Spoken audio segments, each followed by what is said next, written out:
terbaik tahun ini. Akaun percuma, faedah tinggi dan juga jimat masa. Hai guys, pernah tak korang rasa malas beratur kat bank? Tunggu nombor sampai 108 tapi sekarang ni tengok dekat bilangan nombor tu baru 37. Berapa lama lah nak tunggu? Aduh, pening kepala. Jangan risau lagi, zaman tu dah pun berlalu guys.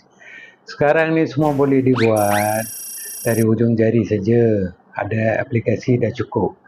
Sebab Malaysia dah ada bank digital terbaik yang bukan saja tiada caj yuran tinggi, tapi siap ada faedah harian dan juga ganjaran tunai. Ramai yang belum tahu lagi. Okey, nak tanya sikit, ada tak antara kamu yang sedang menggunakan bank digital sekarang ni? Kalau ada, boleh komen sikit pengalaman anda supaya member lain dapat sedikit panduan.